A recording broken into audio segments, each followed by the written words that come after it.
Arrête de penser que son silence est un mystère romantique. Ce n'est pas le cas.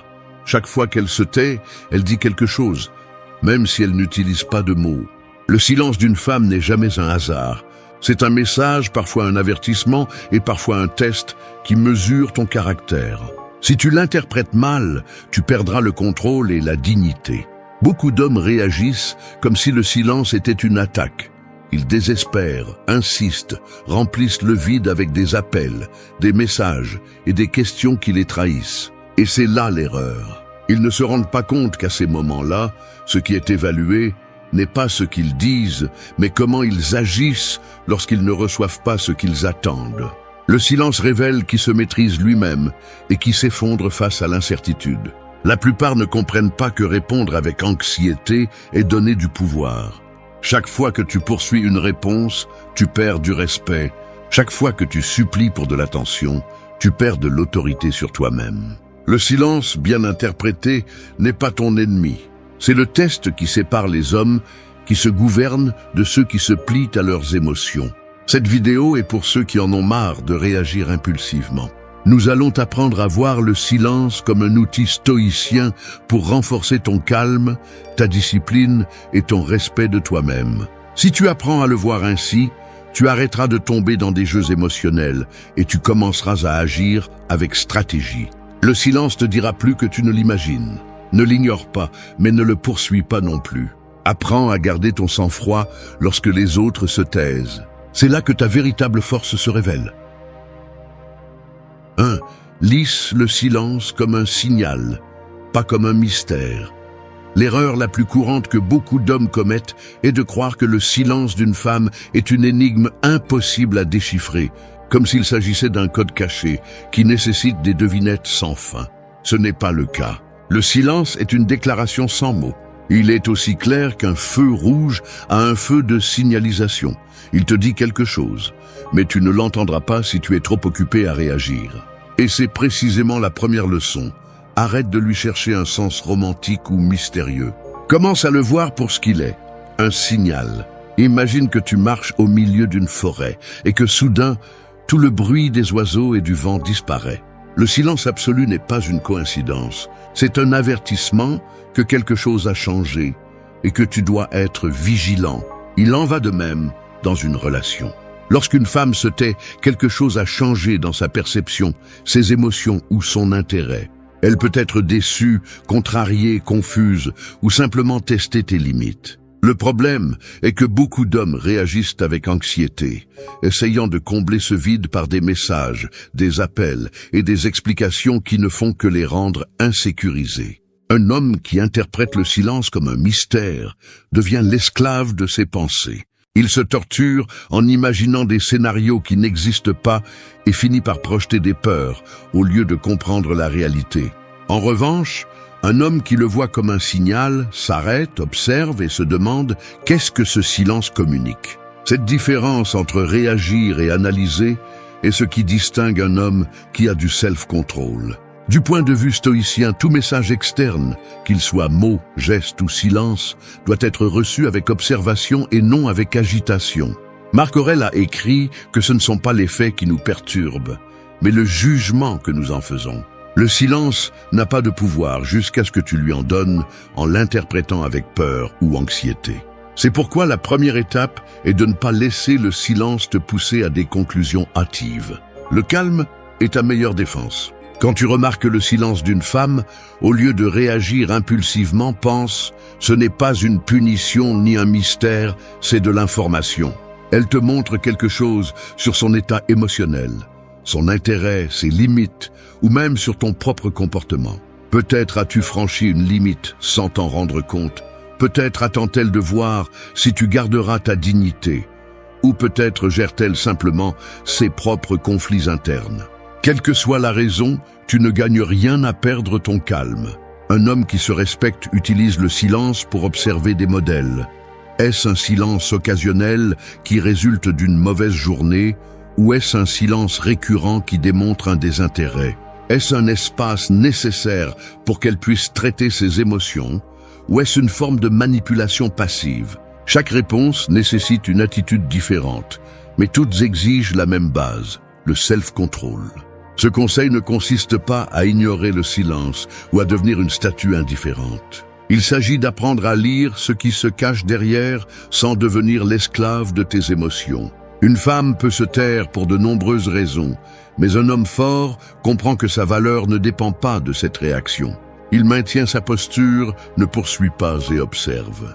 Cette composture est ce qui sépare celui qui réagit comme un adolescent insécurisé de celui qui agit comme un homme conscient de son propre pouvoir. Lorsque tu comprendras que le silence n'est pas un mystère, tu cesseras de le voir comme un vide à combler à tout prix. Tu commenceras à le voir comme une boussole qui indique la direction de la relation et combien tu te valorises toi-même. Si tu apprends à le lire, tu ne perdras plus jamais ton calme face à lui. 2. Arrête la poursuite et garde ton calme.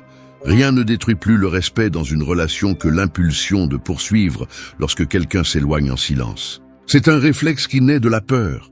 Peur de la perdre, peur de ne pas être suffisant, peur d'être exclu de son monde. Beaucoup d'hommes, dès qu'ils ressentent une distance, réagissent comme s'ils perdaient l'air. Ils commencent à la chercher avec des messages, des appels, des explications et des questions désespérées.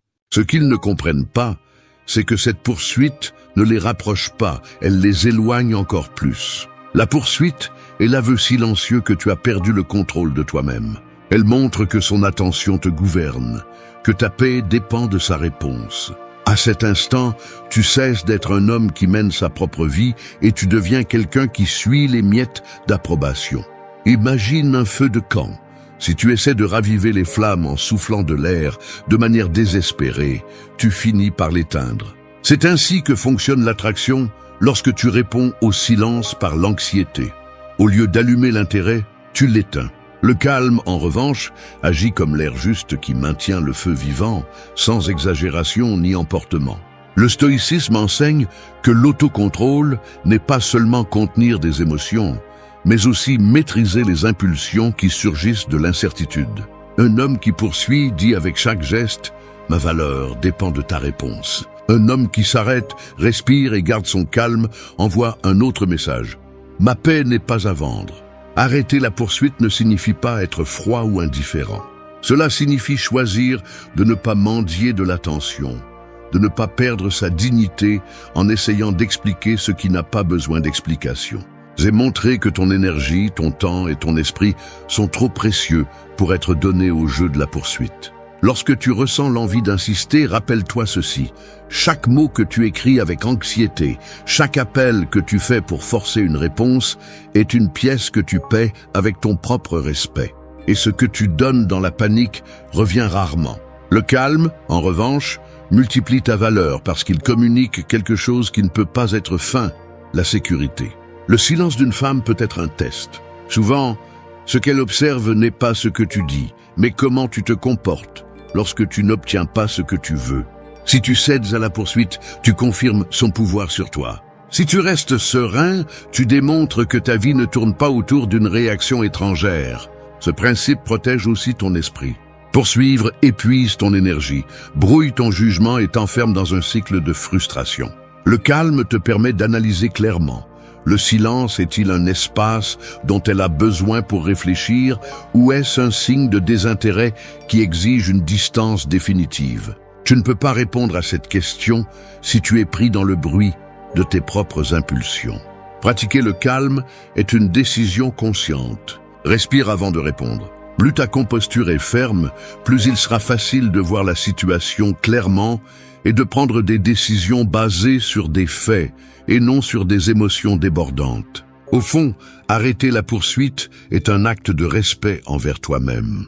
C'est la déclaration que ton attention est un privilège et non une ressource que tu mendies pour partager. Une femme peut être intriguée par un homme qui garde son calme, mais elle sera difficilement attirée par quelqu'un qui se désespère au premier signe de silence. Le calme ne récupère pas seulement ton pouvoir, il redéfinit aussi ta position dans la relation. Il montre que tu n'es pas là pour concourir, pour de l'affection, ni pour mendier des miettes d'attention. Tu es là par choix et non par nécessité. Et cette attitude, plus que n'importe quel mot, est celle qui finit par faire la différence. 3. Fais de l'autocontrôle ton plus grand atout. Un homme qui ne maîtrise pas ses émotions est comme un bateau sans gouvernail, à la merci de chaque vague, incapable de choisir sa direction. Dans les relations, ces vagues se présentent sous forme de silence inattendu, de messages qui restent sans réponse, de changements d'humeur inexpliqués. Celui qui n'a pas d'autocontrôle coule en quelques secondes. Celui qui le cultive avance sans dévier, même dans des mers agitées. L'autocontrôle ne consiste pas à réprimer ce que tu ressens, mais à apprendre à gouverner tes émotions avant qu'elles ne te gouvernent. La plupart des hommes manquent ce point clé. Ils pensent que le contrôle consiste à feindre l'indifférence, à masquer la peur par l'indifférence. Mais le véritable contrôle n'est pas d'agir comme si rien ne t'importait. C'est de tenir à quelque chose, et pourtant de choisir de ne pas réagir impulsivement. Quand une femme se tait, il est normal de ressentir un nœud dans l'estomac, un mélange d'anxiété et de doute qui pousse à chercher des réponses immédiates. Ce nœud est inévitable. Ce qui est sous ton contrôle, c'est ce que tu décides de faire avec. Tu peux le laisser te pousser à dire des mots que tu regretteras plus tard, ou tu peux l'utiliser comme un signal pour t'arrêter, respirer et observer. Cette capacité à faire une pause avant de réagir est ce qui sépare les hommes qui se respectent de ceux qui abandonnent leur pouvoir à l'émotion du moment.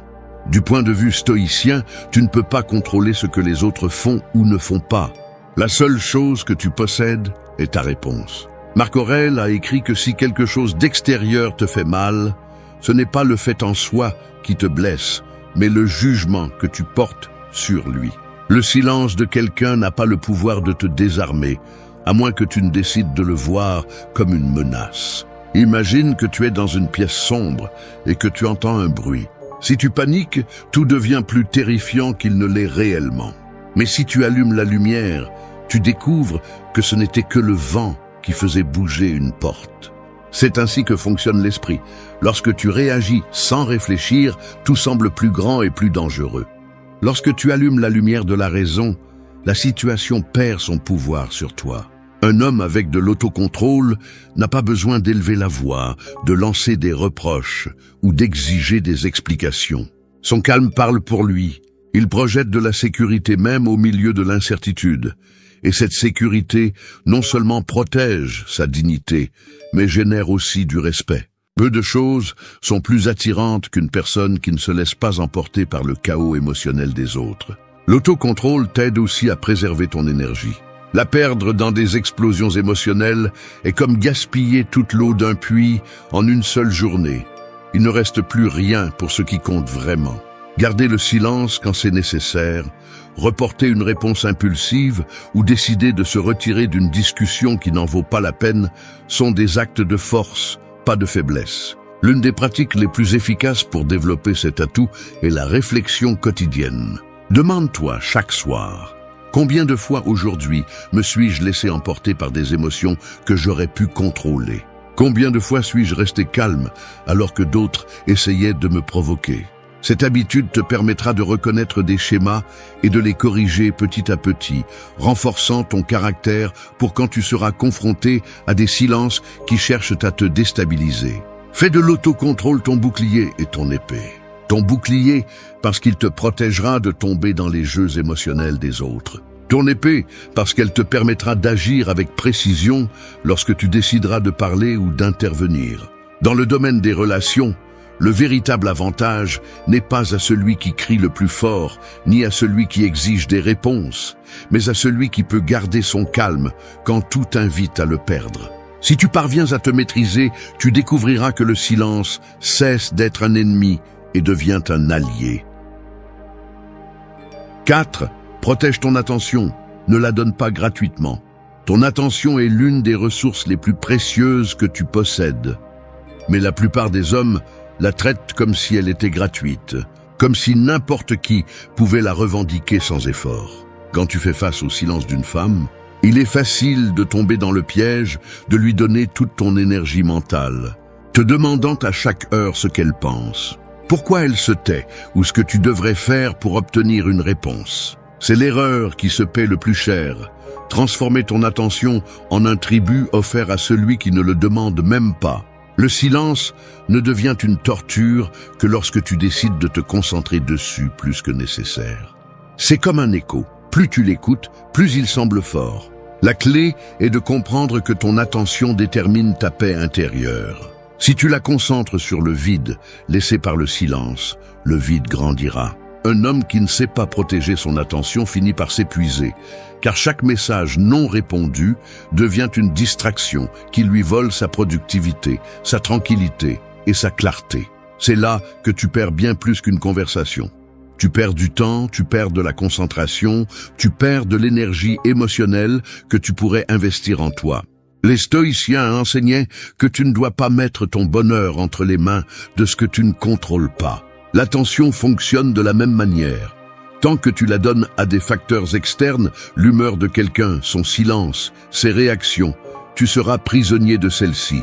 En revanche, lorsque tu décides de la protéger et de la diriger vers ce qui dépend de toi, ta discipline, ton travail, ta paix, tu reprends le contrôle que tu n'aurais jamais dû céder. Pense à ton attention comme à un compte bancaire, avec des fonds limités. Chaque minute que tu passes à vérifier ton téléphone, à imaginer des scénarios ou à élaborer des messages que tu n'enverras jamais, c'est de l'argent retiré de ce compte. Vas-tu le gaspiller sur un silence étranger ou vas-tu l'investir dans ton progrès? Les gens ont tendance à respecter ceux qui ne sont pas facilement distraits car ils montrent que leurs priorités sont claires. Lorsqu'une femme perçoit que son silence n'altère pas ta routine et ne te fait pas perdre ta concentration, elle commence à le voir différemment. Ce qui semblait être du pouvoir devient un geste inefficace face à ton calme. Mais si elle remarque que son silence consume ta journée, que tu arrêtes ta vie pour une réponse, elle perd du respect et te voit comme quelqu'un qui ne sait pas se gouverner. Protéger ton attention ne signifie pas ignorer la relation ou agir comme si tu ne te souciais pas.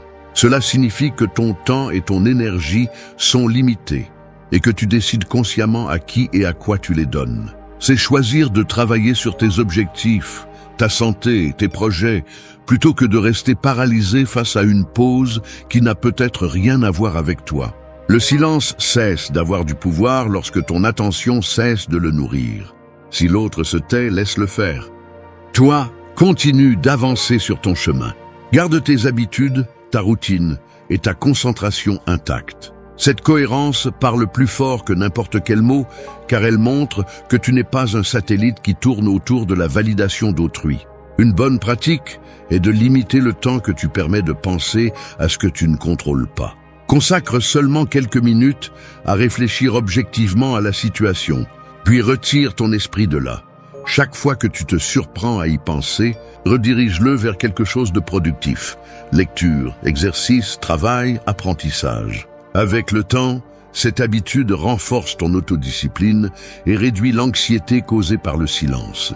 Protéger ton attention est une déclaration silencieuse que tu te valorises. C'est montrer que tu ne vas pas vider ton esprit dans l'incertitude, ni donner ta paix intérieure à quelqu'un qui attend peut-être simplement une réaction. 5. Accepte ce que le silence révèle.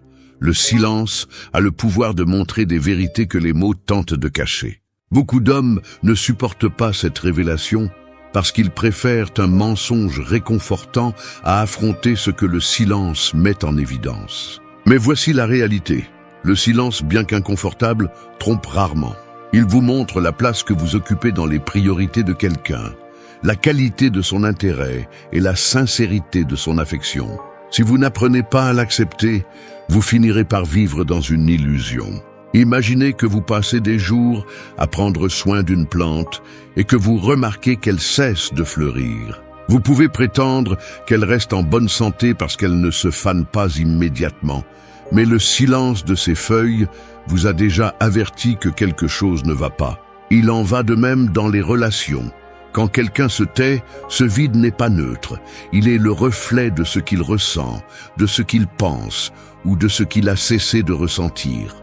Le nier ne fait que prolonger l'usure. Accepter ce que le silence révèle est un acte de maturité émotionnelle. Cela signifie que vous arrêtez d'interpréter chaque pause comme un puzzle et commencez à la voir comme une preuve. Si le silence devient fréquent, il est possible qu'il montre une distance émotionnelle. S'il apparaît après un conflit, il peut signaler un ressentiment non exprimé. S'il surgit sans raison apparente, il peut indiquer un désintérêt. Vous ne saurez pas toujours pourquoi, mais le fait en lui-même est déjà une information précieuse. La dynamique a changé.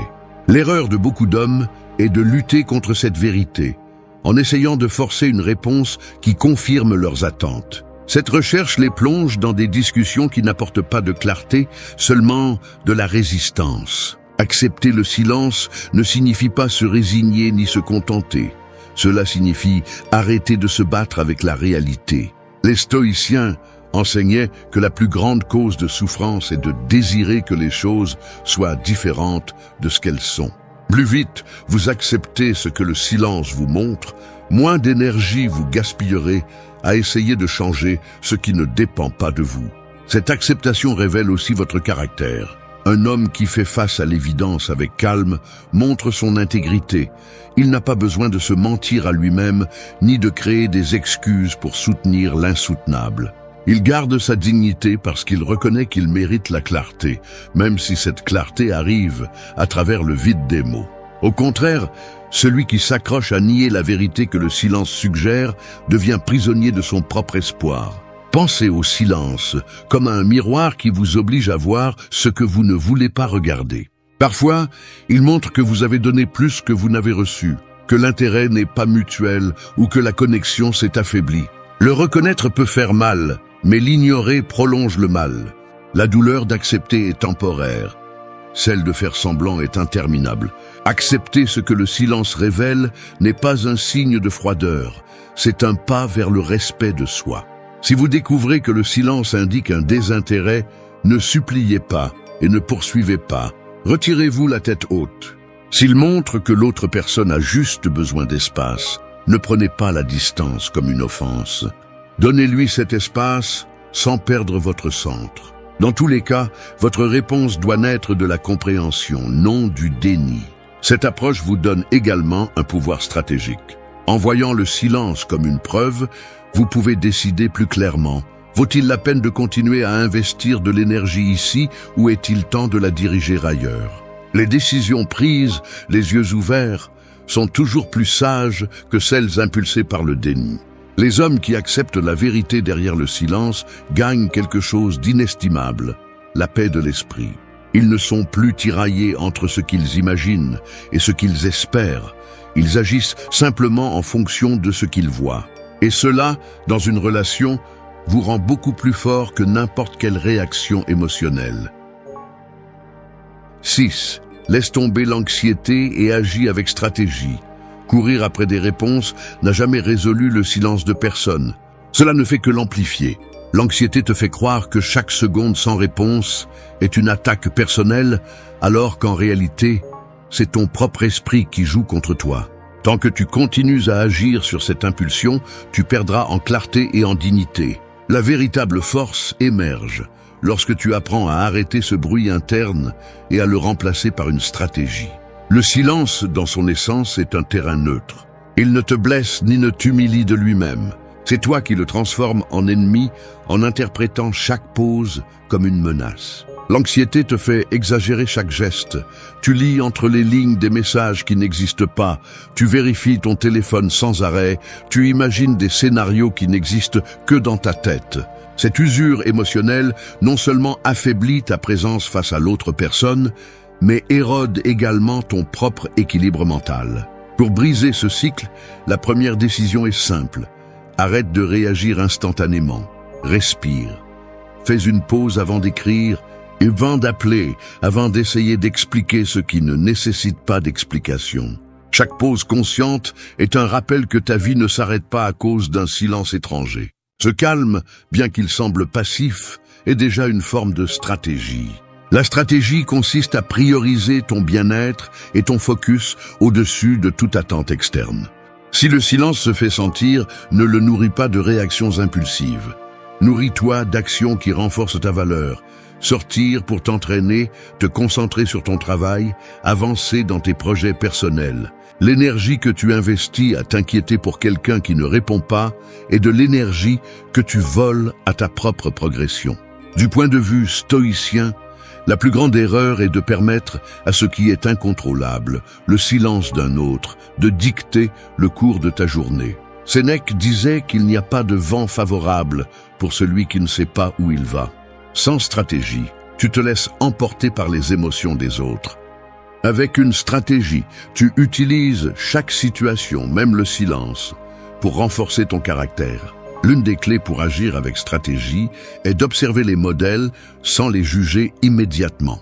Demande-toi, le silence se répète-t-il chaque fois qu'un conflit surgit ou seulement lorsqu'il y a des sujets inconfortables?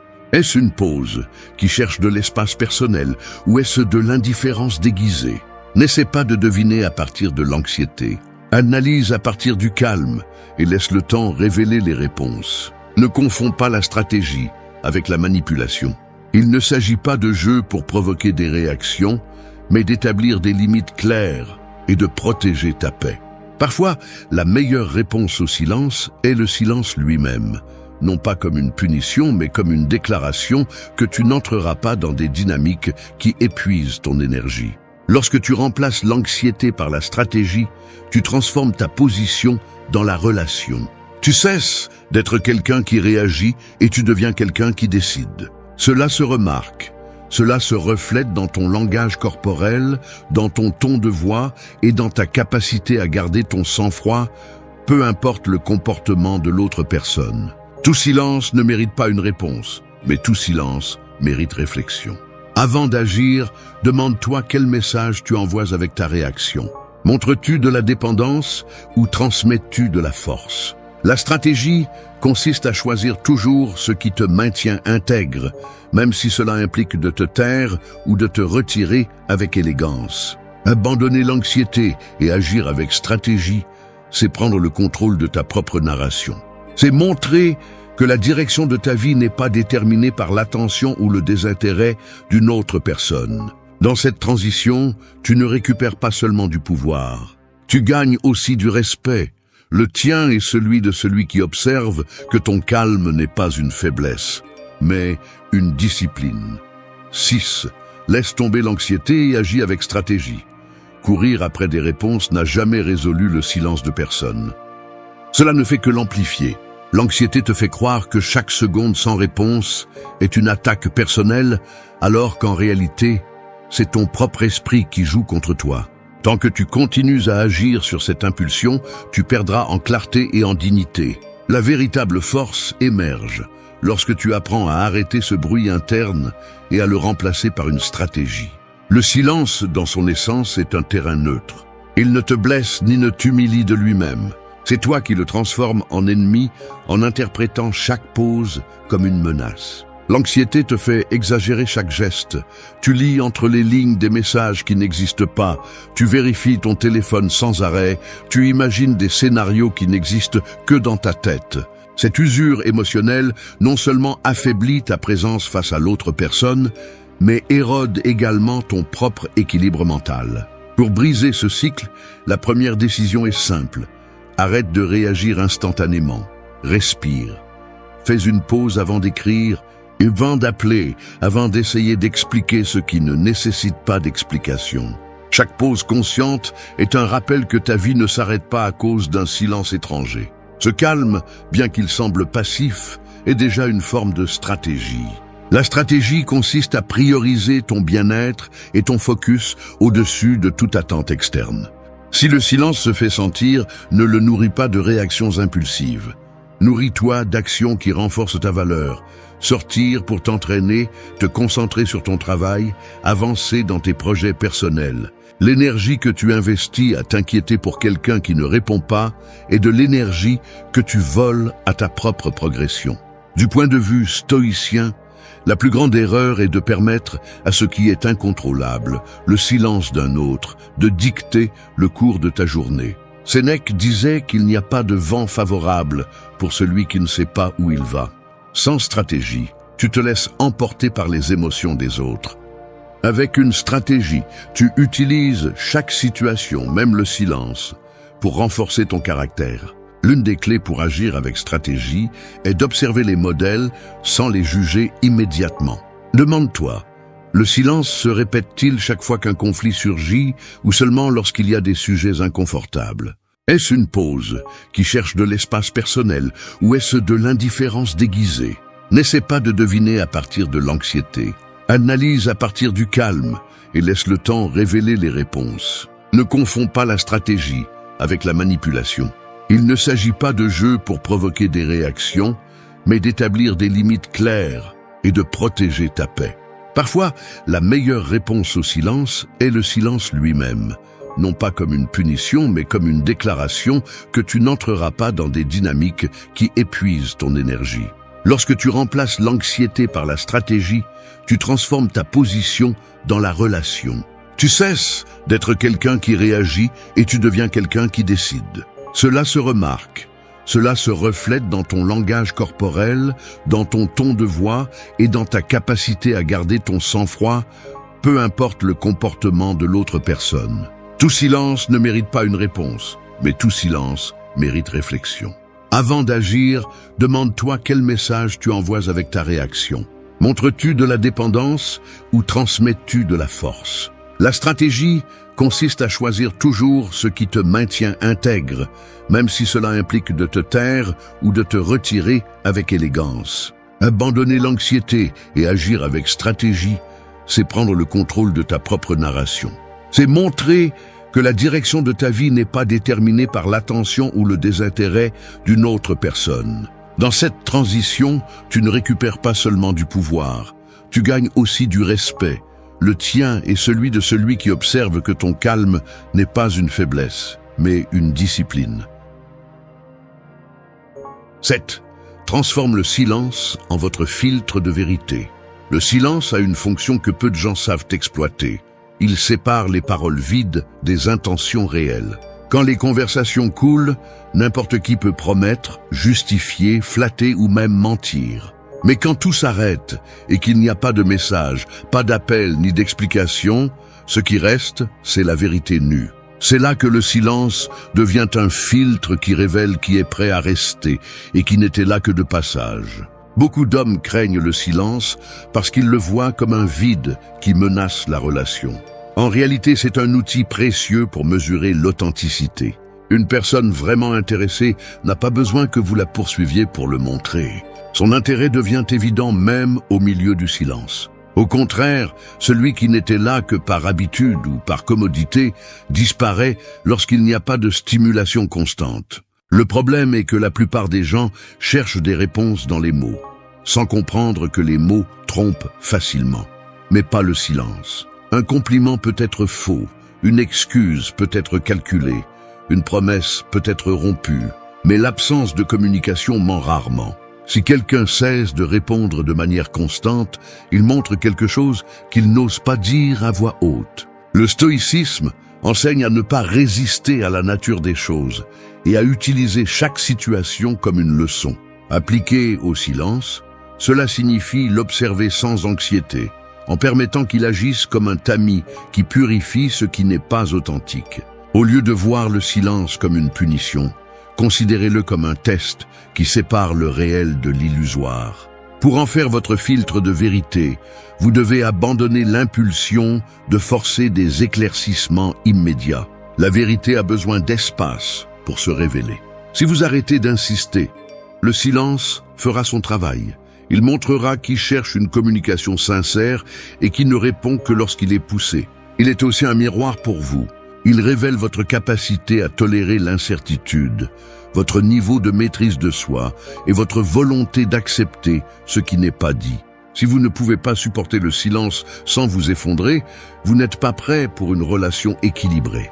Vous cherchez un refuge émotionnel, pas une connexion authentique. Le silence expose les priorités. Si quelqu'un est intéressé, il trouvera un moyen de se rapprocher tôt ou tard. S'il ne le fait pas, vous n'avez pas besoin de plus d'explications.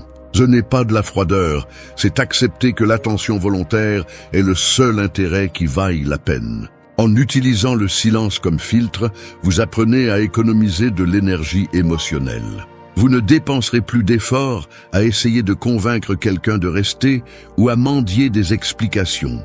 Vous laisserez le temps et le vide des mots révéler ce que vous devez savoir. Et le meilleur, c'est que pendant que vous attendez, vous ne cessez pas de vivre, de travailler et d'avancer. Le silence, bien compris, n'est pas un obstacle, c'est un guide.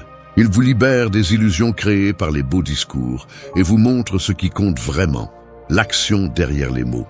Lorsque vous l'acceptez comme un allié, vous découvrez qu'il n'y a pas de filtre plus clair pour voir la vérité. Oui, accueillez-la sans perdre de fermeté.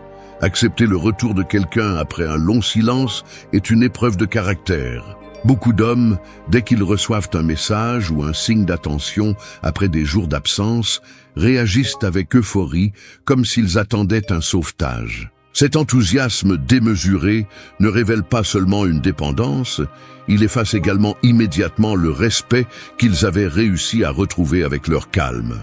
Il ne suffit pas de rester ferme pendant le silence. La véritable force se démontre au moment où cette personne décide de réapparaître. L'accueillir ne signifie pas ouvrir les bras comme si rien ne s'était passé.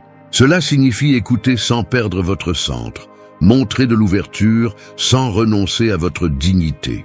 C'est maintenir le même équilibre que vous avez soutenu en son absence. Ni ressentiment qui cherche à punir, ni soumission qui implore l'approbation. Ce que vous projetez à cet instant en dit plus sur vous que sur elle. La fermeté ne doit pas être confondue avec la froideur. Il s'agit d'établir, par votre attitude, que votre valeur n'a pas diminué pendant le silence. Si elle revient avec des explications ou de l'affection, acceptez-le avec sérénité, sans drame ni sarcasme qui alimentent un conflit inutile. Si elle revient avec des doutes ou des intentions à moitié, laissez vos limites être claires. Vous êtes prêt à discuter, mais pas à participer à des cycles de jeux émotionnels. Les stoïciens croyaient que la réponse correcte ne devait pas surgir de l'impulsion, mais de la raison.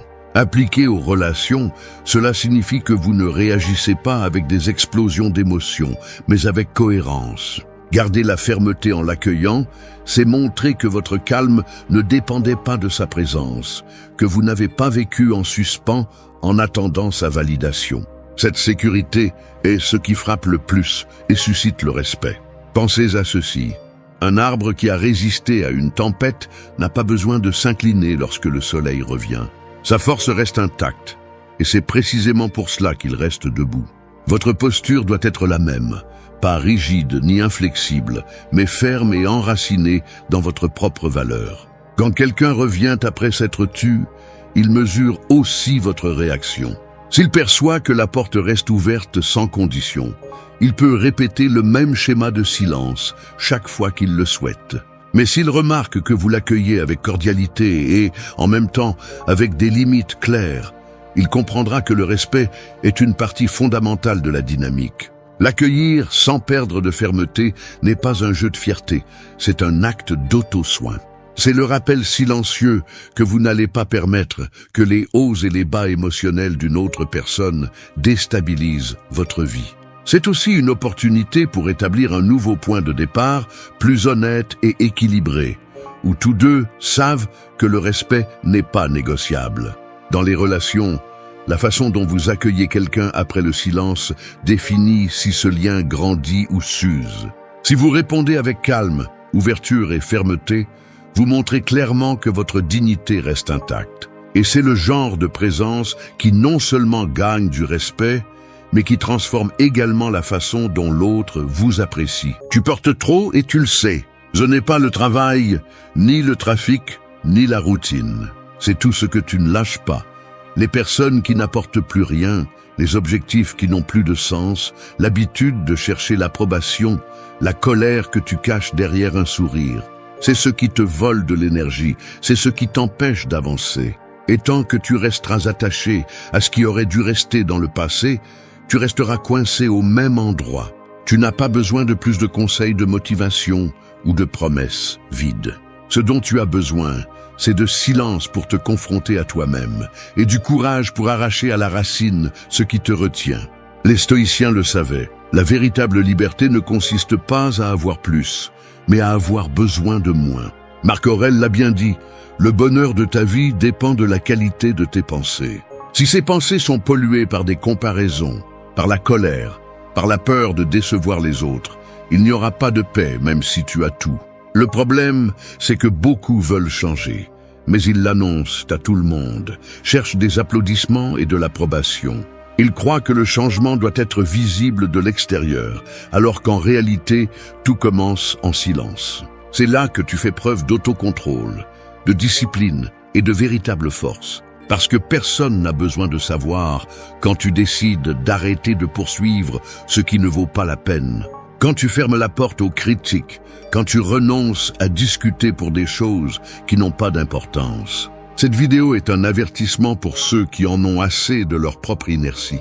Nous allons parler de ce que tu dois éliminer en silence si tu veux vivre avec moins de poids et plus de pouvoir sur toi-même. N'attends pas de mots doux. Chaque point frappera là où ça fait mal. Mais il te montrera aussi le chemin pour sortir de là. Si tu cherches la paix, la discipline et le contrôle, commence par lâcher ce qui est superflu. Ici, tu apprendras comment le faire. 1. Le pouvoir du silence face au traître. Quand quelqu'un te trahit, le premier réflexe est souvent de parler, d'exiger des explications, de chercher justice. Nous voulons que le traître sache qu'il nous a blessés, que tout le monde voit qui a failli. Ce réflexe est humain, mais c'est aussi le piège qui te maintient attaché à la blessure. La trahison fait mal, mais la vraie perte vient après.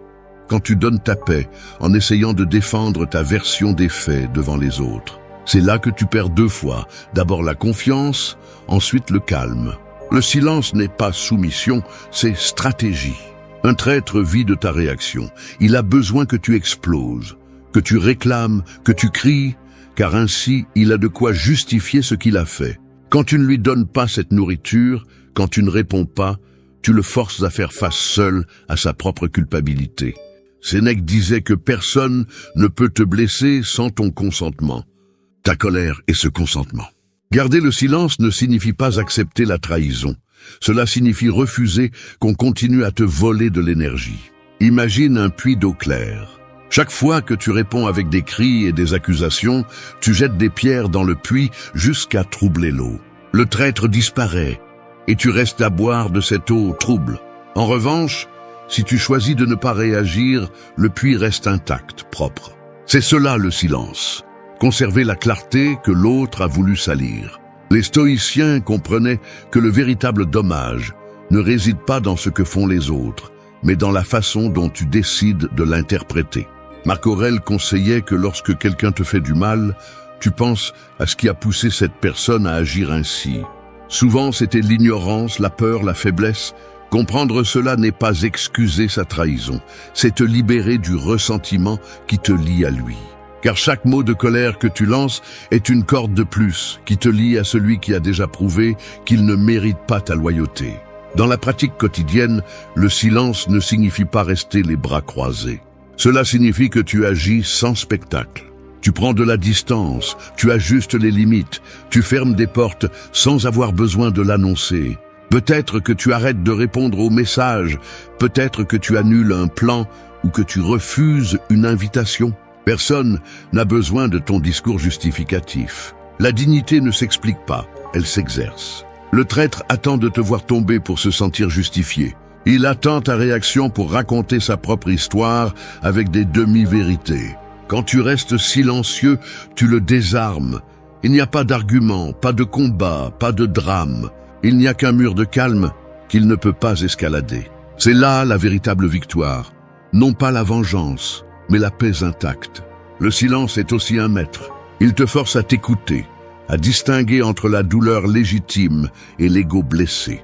Il t'apprend que tout ne mérite pas une réponse, que ton énergie est limitée et ne peut pas être gaspillée à expliquer l'évident. Parfois, le plus grand châtiment pour un traître est de réaliser qu'il n'a pas accès à toi, ni à ta voix, ni à ton attention. Ne confonds pas ce silence avec la faiblesse. Se taire n'est pas être lâche.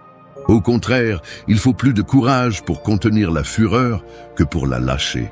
Il faut de la discipline pour ne pas raconter au monde ce qu'on t'a fait, pour ne pas chercher des alliés pour ta colère. Le silence est un acte de maîtrise de soi, et la maîtrise de soi est pouvoir.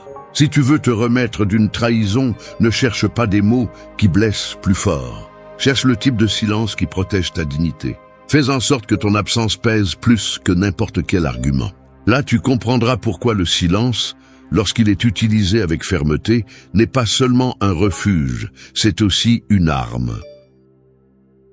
2. Lâchez les objectifs qui n'ont plus d'importance. L'un des plus grands poids que l'esprit porte ne sont pas les problèmes actuels, mais les objectifs que nous cessons de remettre en question.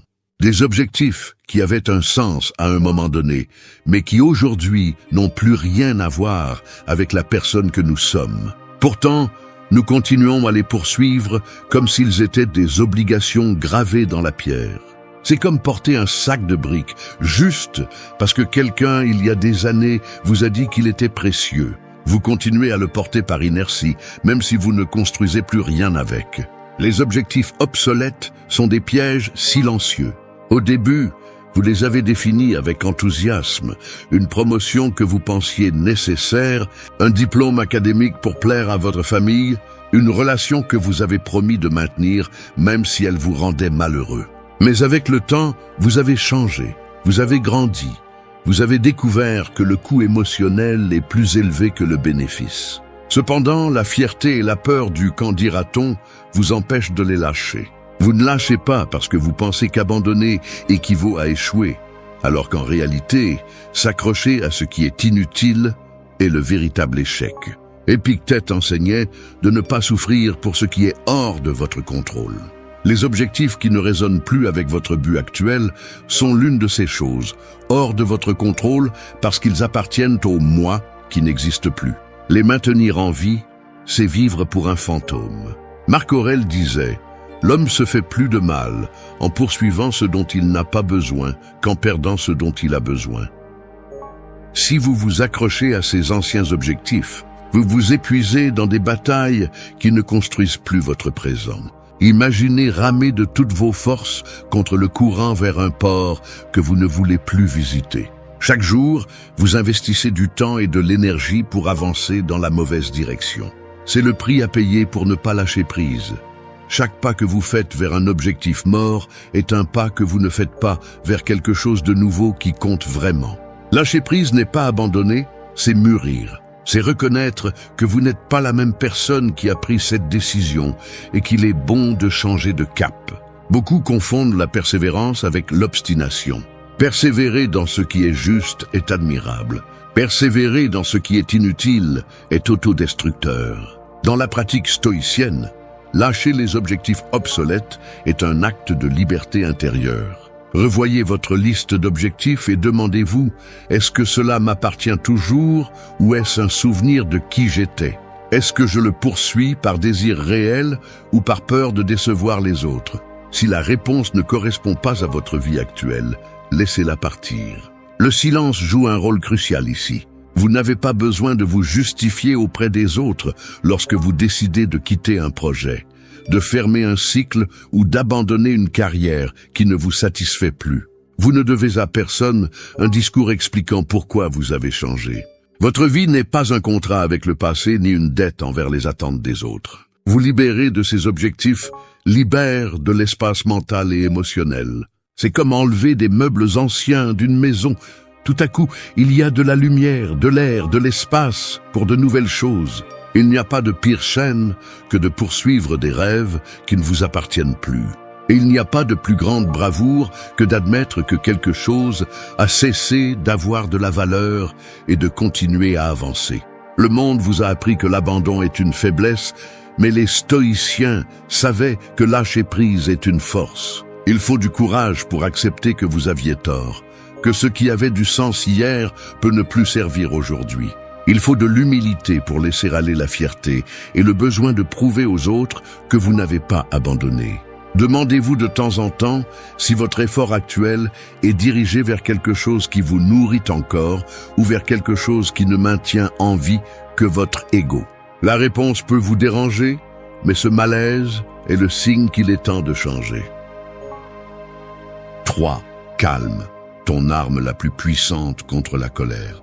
La colère est comme un feu qui commence par une étincelle, un mot mal prononcé, un geste que tu as interprété comme du mépris, un souvenir qui te brûle de l'intérieur. Si tu ne la contrôles pas, Elle brûle jusqu'à tout consumer autour d'elle, ta raison, tes mots, ta paix et souvent tes relations. L'ironie est que le feu de la colère ne brûle presque jamais celui qui l'a provoqué. Il brûle d'abord celui qui le tient.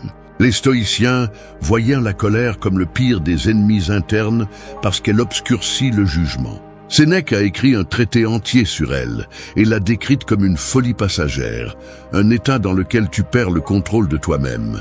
La vraie force n'est pas de répondre par des cris, ni de montrer que tu peux blesser plus fort. Elle est de ne pas permettre à l'autre de décider de ta réaction. Chaque fois que tu exploses, tu cèdes ton pouvoir. Chaque fois que tu restes calme, tu le récupères. Imagine quelqu'un essayant de te provoquer, te lançant des mots comme des flèches. Si tu réagis avec colère, tu lui donnes l'arc et les flèches qu'il utilisera contre toi. Si tu restes calme, l'attaque devient inutile, ses flèches tombent au sol. Le calme n'est pas de l'indifférence. C'est une stratégie, c'est de l'intelligence émotionnelle à l'état pur. Dans la vie quotidienne, confondre le calme avec la faiblesse est l'une des plus grandes erreurs. Nous croyons que celui qui se tait est soumis.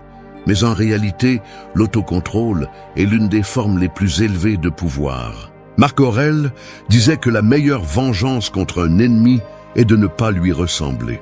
Si on te crie dessus et que tu cries, tu perds. Si on t'insulte et que tu insultes, tu tombes dans la même boue. Le calme n'est pas de ne pas ressentir. C'est de choisir de ne pas réagir comme on s'attend à ce que tu le fasses. Maîtriser la colère n'est pas la réprimer jusqu'à ce qu'elle explose plus tard. C'est apprendre à comprendre son origine. Demande-toi, qu'est-ce qui me fait mal au point que je réagisse ainsi? La colère est souvent un signe que quelque chose touche ton ego, ta peur ou ta fierté. Le reconnaître te donne le contrôle pour ne pas transformer cette impulsion en désastre. La pratique stoïcienne enseigne à préparer l'esprit avant que les moments difficiles n'arrivent. N'attends pas d'être furieux pour décider comment tu réagiras. Entraîne-toi chaque jour en te rappelant que tu ne peux pas contrôler le comportement des autres, mais tu peux contrôler ta réponse. Si on t'insulte, observe. Si on te provoque, analyse. Si on te met de la pression, respire. La respiration est un pont vers le calme. Quelques secondes de pause peuvent te sauver de semaines de regrets. Dans le silence du calme, tu trouves la clarté. Les mots que tu n'as pas dits sur le moment ne te hanteront pas après. Les décisions que tu as prises à froid n'auront pas besoin d'excuses. Ce calme est un bouclier invisible qui non seulement protège ta dignité, mais désarme aussi l'autre. Celui qui cherche ta colère veut t'entraîner dans son chaos. Ne cède pas ce terrain. Ne confonds pas l'autocontrôle avec la froideur. Être calme ne signifie pas que tu ne te soucies de rien. Cela signifie que tu choisis de prendre soin de ton énergie. Chaque explosion de colère est de l'énergie gaspillée que tu pourrais investir pour construire, pour avancer, pour protéger ce qui compte vraiment. La prochaine fois que tu sens la rage monter, souviens-toi que chaque mot dit avec colère est une brique que tu devras ensuite enlever. Garde le silence, respire et attends. Le moment d'agir viendra, mais que ce soit lorsque ton esprit est aux commandes, pas ta colère. Le calme est un art et une discipline. Tu ne l'hérites pas, tu le construis. Pratique-le tous les jours dans les petites choses. Dans le trafic, dans une file d'attente, face à un commentaire désagréable. Chaque victoire dans les petites choses renforce ton contrôle dans les grandes. 4. Brise l'habitude de te comparer. Te comparer aux autres, c'est comme boire de l'eau salée. Plus tu le fais, plus tu as soif et moins tu trouves de paix.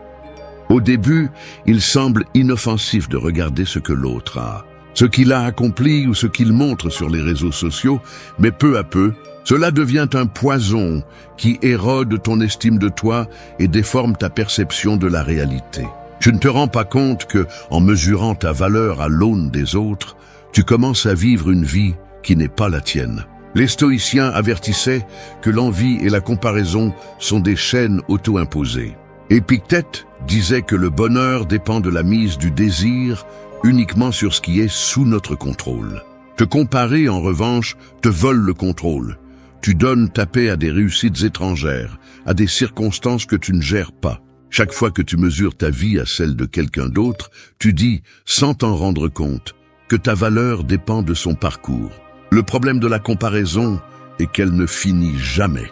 Aujourd'hui, tu envies le succès de l'un, demain le corps de l'autre, après la relation de quelqu'un d'autre. C'est une course sans fin, car il y aura toujours quelqu'un avec quelque chose que tu crois meilleur que le tien.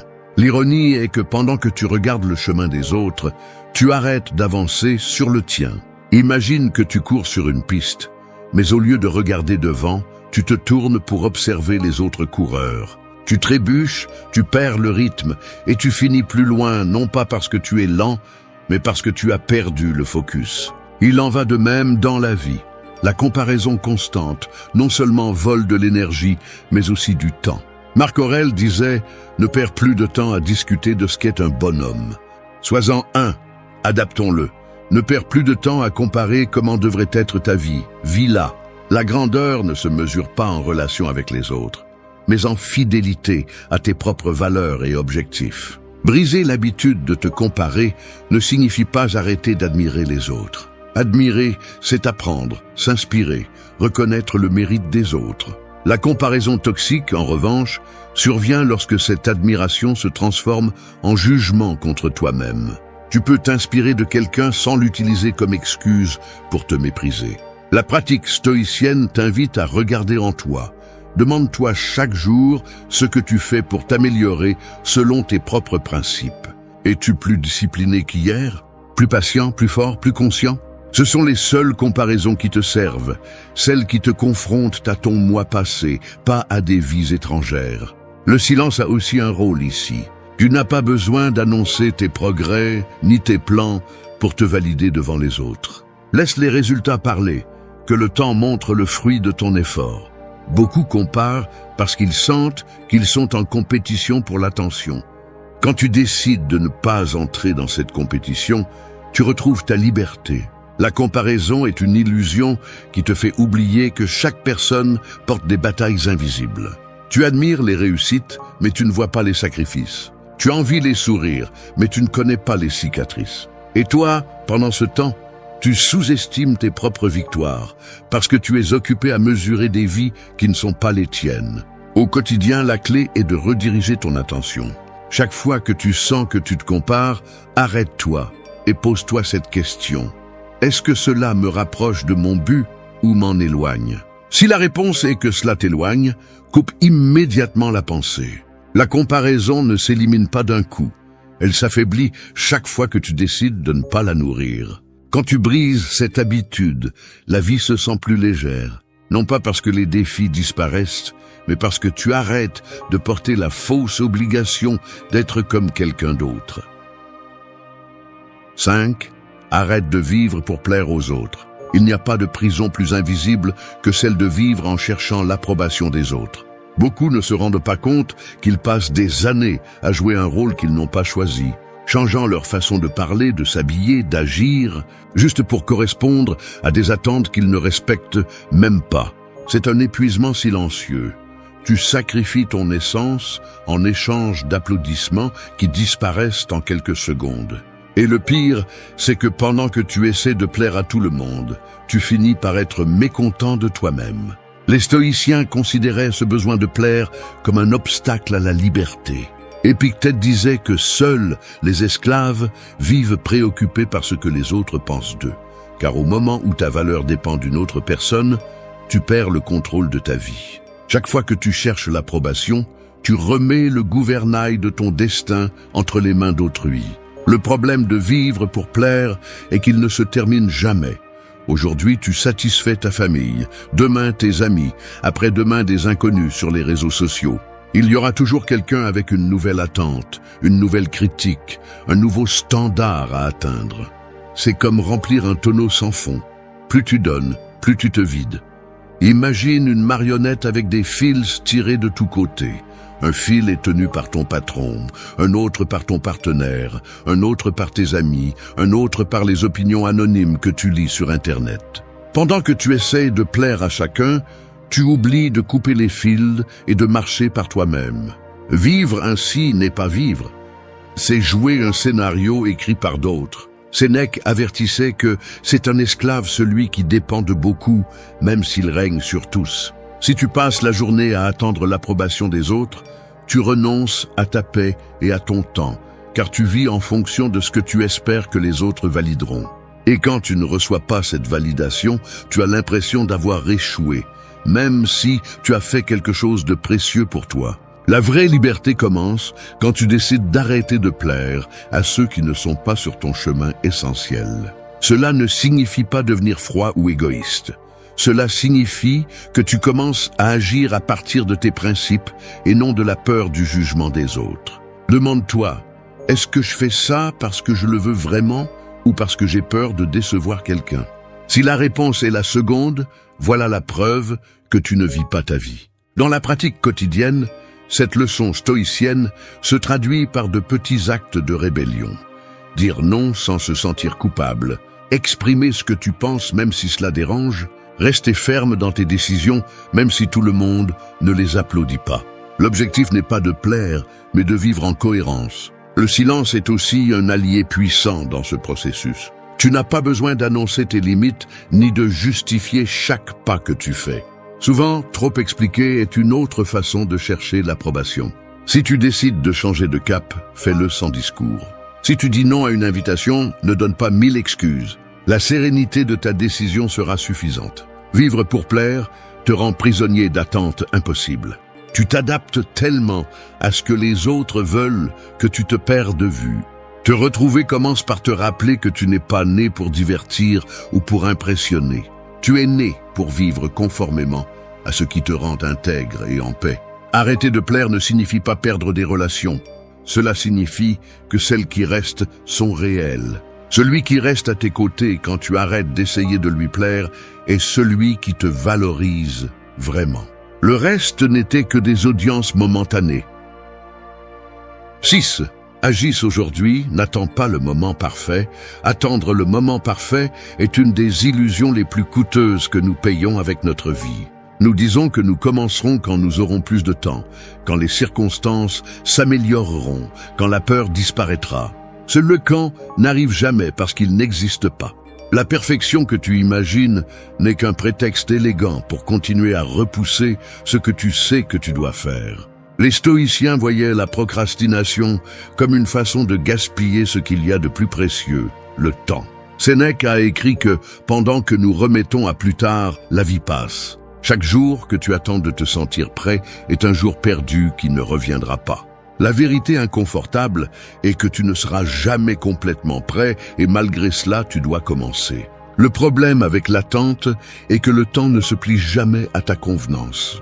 Il y aura toujours du bruit, des problèmes, des distractions, des doutes. Si tu t'arrêtes jusqu'à ce que tout soit aligné, tu resteras éternellement immobile. L'action imparfaite d'aujourd'hui vaut plus que le plan parfait de demain. Imagine-toi devant une porte fermée, qui ne s'ouvrira que lorsque le vent soufflera dans la direction exacte que tu attends. Tu peux passer toute ta vie à attendre ce vent, pendant que d'autres qui n'ont pas attendu ont déjà traversé et avancé. L'action est ce qui fait bouger les portes, pas les conditions externes. Marc Aurèle insistait sur le fait que nous ne devons pas craindre les obstacles, car chaque obstacle est une occasion d'agir. Si tu attends toujours le confort avant d'agir, tu ne développeras jamais le caractère nécessaire pour faire face aux défis réels. Le chemin ne sera jamais plat. Ta croissance commence lorsque tu décides de marcher, même s'il y a des pierres. Dans la vie quotidienne, cette leçon est brutalement simple. Arrête de dire « demain ». Commence aujourd'hui, même si tu n'as pas tout résolu. Écris la première page de ce projet, fais l'appel que tu as repoussé, sors marcher même si tu n'as pas l'équipement parfait, étudie même si ce n'est pas l'heure idéale. La clé est dans l'action, pas dans la pensée. Le silence joue en ta faveur ici. Tu n'as pas à annoncer chaque étape, ni à attendre l'approbation des autres pour la franchir. Souvent, partager trop avant d'agir est une autre façon de chercher des excuses. Si tu le dis à voix haute, tu commences à recevoir des opinions qui t'arrêtent. Fais-le en silence, sans cérémonie ni annonce, et laisse le progrès parler pour toi. L'habitude d'attendre le moment parfait se déguise en prudence, mais en réalité, c'est de la peur déguisée en logique. C'est la peur de l'échec, du jugement, de ne pas être à la hauteur. Le surmonter exige du courage pour accepter que tu échoueras parfois, que tu feras des erreurs, que tout ne se passera pas comme tu l'imagines. Mais chaque erreur te rapproche plus de ton objectif que de rester immobile. Le temps est comme du sable entre les doigts. Pendant que tu décides d'agir, il s'échappe. Tu ne pourras pas le récupérer, mais tu peux décider d'arrêter de le perdre. N'attends pas d'avoir confiance pour bouger. Bouge pour construire la confiance. Quand tu agis aujourd'hui, même avec de petits pas, tu brises le sort de l'attente infinie. Tu découvres que tu n'avais pas besoin du moment parfait, tu avais juste besoin de bouger. Chaque jour que tu le fais, tu renforces ta discipline et affaiblis le pouvoir de la procrastination sur toi. Il n'y aura pas de signe divin ni de conditions idéales. Tout ce que tu as, c'est cet instant. Si tu ne l'utilises pas, tu le perds. Commence aujourd'hui, même si c'est maladroit, même si c'est incomplet, même si c'est incertain. Ce qui compte, c'est que tu commences. Parce que le pire regret ne vient pas de ce que tu as fait et qui a mal tourné, mais de tout ce que tu n'as jamais essayé en attendant le moment parfait qui n'est jamais arrivé. 7. Ferme la porte au ragot. Le ragot est le poison le plus bon marché et le plus facile à obtenir. Il se glisse dans les conversations quotidiennes, déguisé en intérêt, en préoccupation ou en humour. Mais il demande toujours un prix, ta paix et ta crédibilité. Parler de la vie des autres peut sembler inoffensif au début, voire divertissant, mais peu à peu, cela te transforme en quelqu'un qui dépense son énergie sur ce qu'il ne peut pas changer et perd le respect de lui-même. Les stoïciens enseignaient à prendre soin de l'attention de l'esprit. Marc Aurèle avertissait de ne pas gaspiller ton attention sur ce qui ne dépend pas de toi, car c'est là que tu perds le contrôle de ta vie. Le ragot est exactement cela. Une fuite d'énergie vers des problèmes que tu ne peux ni résoudre ni améliorer. Chaque mot que tu répètes sur les autres est du temps que tu retires à ta propre croissance. Le danger du ragot ne réside pas seulement dans ce qu'il dit des autres, mais dans ce qu'il révèle de toi. Y participer montre que ton esprit est plus occupé à juger qu'à construire. De plus, celui qui t'écoute parler des autres sait qu'en son absence, tu feras la même chose avec lui. Le commère n'est jamais vu comme fiable. C'est un pont brisé dans toute relation. Imagine une pièce pleine d'échos. Chaque fois que tu partages une rumeur, cet écho revient tôt ou tard, déformé, amplifié, te frappant. Ce que tu lances dans l'air revient rarement propre. La réputation que tu détruis finit par laisser des fissures dans la tienne. Sénèque a écrit que nous devons apprendre à parler peu et seulement de ce qui est nécessaire, car celui qui parle beaucoup se trompe beaucoup. Pratiquer le silence sur les sujets d'autrui n'est pas de la froideur, c'est de la discipline. Se taire, quand quelqu'un essaie de t'entraîner dans une conversation vide, est un acte de respect envers toi-même. Fermer la porte au ragot ne signifie pas t'isoler. Cela signifie avoir des normes sur ce que tu permets d'entrer dans ton esprit. Demande-toi avant d'ouvrir la bouche, ce que je vais dire construit-il quelque chose? Est-ce vrai, utile ou nécessaire? Si cela ne répond pas à au moins l'une de ces exigences, le silence est la meilleure réponse. Dans la vie quotidienne, cette pratique devient un filtre puissant. Commence par refuser de commenter sur les absents, arrête de suivre les conversations sur les réseaux qui cherchent seulement à exposer et à détruire. Apprends à changer de sujet fermement, à montrer par ton attitude que tu n'es pas disponible pour alimenter les rumeurs. Au début, cela dérange, car beaucoup confondent le silence avec le désintérêt, mais en réalité, c'est de l'autocontrôle. Le ragot vole quelque chose qui n'est pas visible, la clarté mentale. Il remplit l'esprit de jugement sur les autres qui n'apportent rien et qui ne sont souvent même pas vrais. L'esprit occupé par les autres n'a pas de place pour réfléchir sur soi-même. Lorsque tu fermes cette porte, tu découvres combien d'énergie tu as libéré pour ce qui compte vraiment, tes projets, ta paix, tes relations authentiques. Le silence face au ragot est aussi un bouclier. Lorsque tu ne participes pas, tu ne laisses pas de traces qui pourraient être utilisées contre toi. Tu ne donnes pas de matière à des malentendus ou à des conflits inutiles. Et surtout, tu montres que tu n'as pas besoin de renverser les autres pour rester debout. Les stoïciens voyaient le contrôle de soi de la langue comme une vertu essentielle. Maîtriser ce que tu dis, c'est maîtriser ton destin, car les mots sont des graines. Ce que tu sèmes avec eux, tôt ou tard, grandit. Fermer la porte au ragot est plus qu'un acte moral. C'est une stratégie pour garder ton esprit concentré, ta réputation intacte et ta paix intérieure en sécurité. 8. Accepte la réalité, pas la fantaisie. Une grande partie de la souffrance humaine ne provient pas de ce qui se passe, mais de ce que nous inventons sur ce qui se passe. Nous croyons que la réalité nous fait mal, mais ce qui nous déchire, ce sont les attentes brisées, les illusions que nous construisons et qui n'ont jamais existé en dehors de notre esprit. Tant que tu continues à lutter contre ce qui est, tu continues à t'épuiser dans une guerre que tu ne pourras jamais gagner. Les stoïciens enseignaient que la sérénité se trouve en s'alignant avec les faits, pas avec les désirs. Marc Aurèle répétait « Aime ce qui t'arrive, car cela a été tissé pour toi par la nature. Cela ne signifie pas que tu dois aimer la douleur ou te résigner à l'injustice. Cela signifie accepter que le monde est comme il est à cet instant, avec ses pertes, ses imprévus et son imperfection. La fantaisie est confortable parce qu'elle te permet d'imaginer un monde où les choses se passent à ta façon, où cette personne te traite comme tu l'espérais, où le travail est toujours juste, où le temps ne te prend pas ce que tu aimes. Mais ce confort est un mirage. Plus tu te réfugies en lui, plus tu deviens fragile face à la vérité. Accepter la réalité n'est pas se rendre, c'est reprendre le contrôle. Quand tu nies ce qui est devant toi, tu dépenses de l'énergie à lutter contre le vent. Quand tu l'acceptes, même si ça fait mal, tu deviens capable d'agir avec clarté. Le déni est un bandage qui te maintient immobile.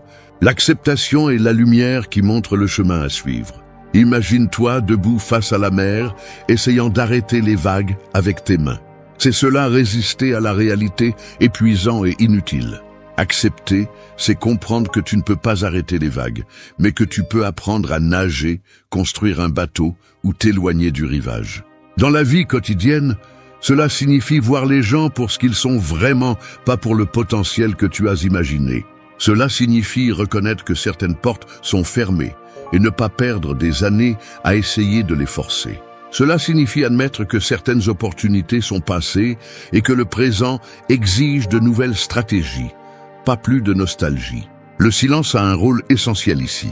Accepter en silence évite que tu utilises des mots pour déguiser l'évidence ou pour justifier l'injustifiable. Souvent, nous parlons trop en essayant de convaincre les autres et nous-mêmes que les choses ne sont pas si mauvaises, qu'il y a encore de l'espoir là où il n'y a que des ruines. Garder le silence face à la vérité est un premier pas pour la digérer. Sénèque avertissait que la vie devient plus légère lorsque nous cessons de désirer que le monde obéisse à nos caprices. Il n'y a pas de paix à essayer de changer l'immuable.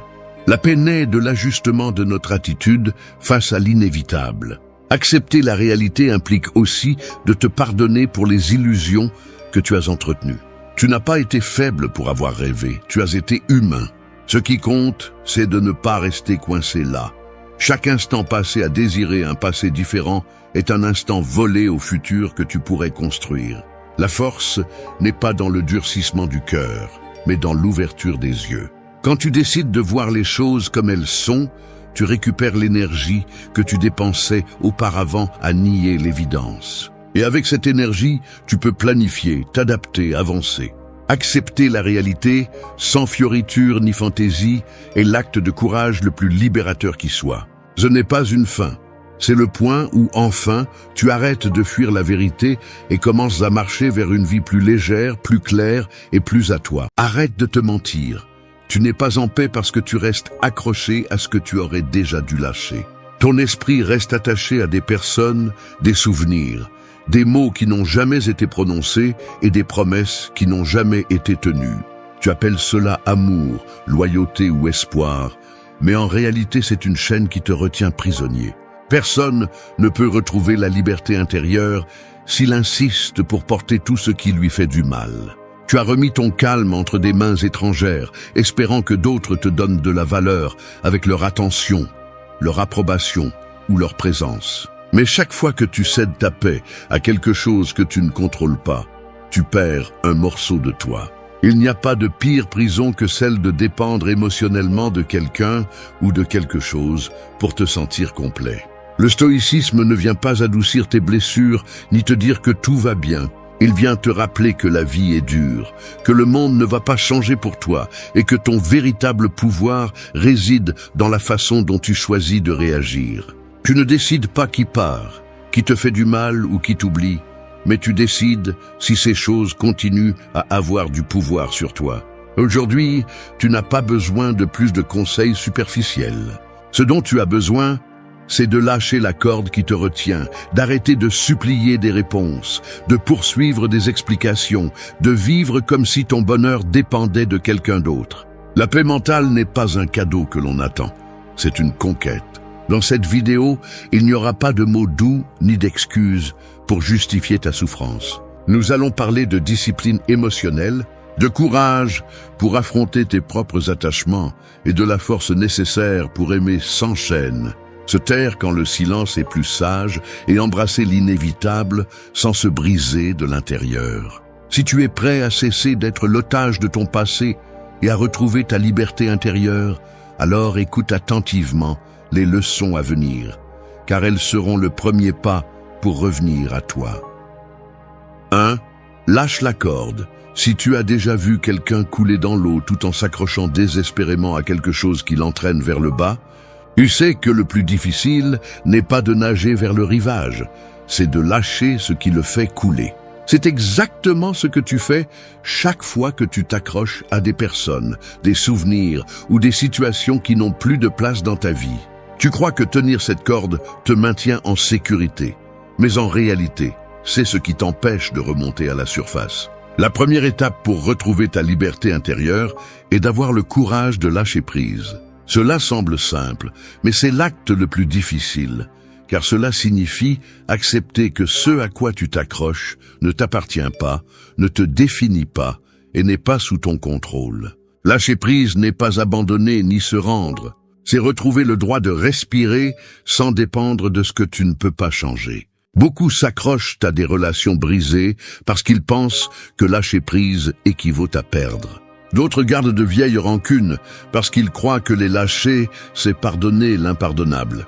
Il y a aussi ceux qui ne lâchent pas une idée de l'avenir qui n'est jamais arrivée, convaincus que céder cette illusion signifie accepter l'échec. Mais le véritable échec est de rester attaché à quelque chose qui ne te laisse pas avancer. Les stoïciens savaient que la cause de la souffrance n'est pas dans les faits, mais dans notre réaction à ces faits. Épictète l'a résumé ainsi. Ce qui nous perturbe n'est pas ce qui nous arrive, mais ce que nous pensons de ce qui nous arrive. Si tu comprends cela, tu verras que la corde qui te lie n'est pas la personne qui est partie, ni l'erreur que tu as commise, ni le temps perdu. C'est ton interprétation de ce qui s'est passé, ton besoin de tout contrôler. Lâcher prise nécessite deux choses, le courage d'accepter la réalité et l'humilité d'admettre que tout n'est pas entre tes mains. Lorsque tu décides d'arrêter de te battre avec ce qui est déjà passé, tu découvres que le poids que tu portais n'était pas le souvenir, mais ta résistance à le laisser partir. Commence par te demander, qu'est-ce que je gagne à tenir ceci? À qui cela sert-il que je reste attaché à une douleur qui ne change rien? La réponse est presque toujours à personne. La seule chose que tu gagnes est de rester prisonnier de ce qui n'existe plus. Une façon pratique de lâcher prise est d'écrire ce qui te retient. Mets en mots ce qui te fait mal. Et ensuite, observe si cette douleur dépend de quelque chose que tu peux changer. Si ce n'est pas le cas, reconnais que cette bataille est terminée et que persister dans celle-ci n'est qu'une perte d'énergie inutile. Ensuite, déchire le papier ou range-le loin. C'est un geste symbolique, mais puissant, car il montre à ton esprit que tu es prêt à le laisser partir. Une autre pratique stoïcienne est la dichotomie du contrôle. Sépare ce qui est en ton pouvoir de ce qui ne l'est pas. Ta réaction, tes habitudes, tes paroles, ta discipline, tout cela est sous ton contrôle. Ce que les autres pensent, ce qu'ils décident ou ce que le temps a emporté, non. Lorsque tu te concentres uniquement sur ce que tu peux changer, la corde perd sa force. Lâcher prise n'est pas toujours un acte visible.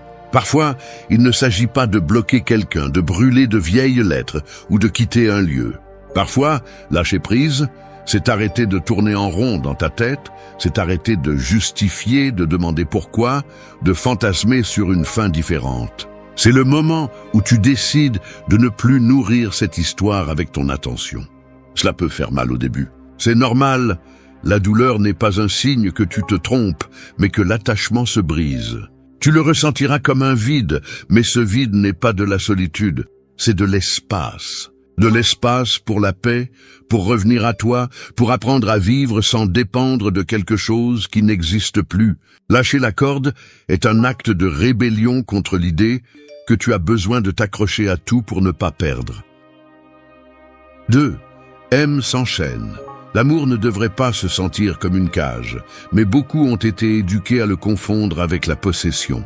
Ils croient que aimer, c'est surveiller, exiger, réclamer des explications pour chaque silence, et attendre que l'autre personne devienne la principale ou unique source de leur bonheur. Ce type d'amour ne libère pas, il asservit.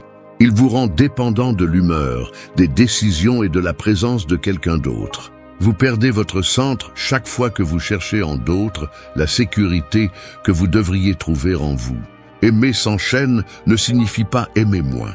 Cela signifie aimer mieux. Cela signifie que vous ne donnez pas votre dignité en échange de miettes d'affection, que vous ne renoncez pas à votre liberté par peur d'être abandonné, que vous ne poursuivez personne pour lui prouver votre valeur. Quand vous aimez avec des chaînes, vous devenez l'otage du besoin. Quand vous aimez librement, vous partagez sans vous perdre. L'amour que le stoïcisme propose est un amour qui respecte la nature changeante de la vie.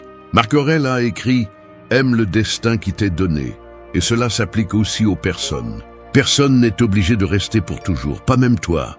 Quand tu comprends cela, tu arrêtes de mendier des attentions et tu apprends à apprécier la compagnie tant qu'elle est présente, sans être obsédé par le fait de la retenir.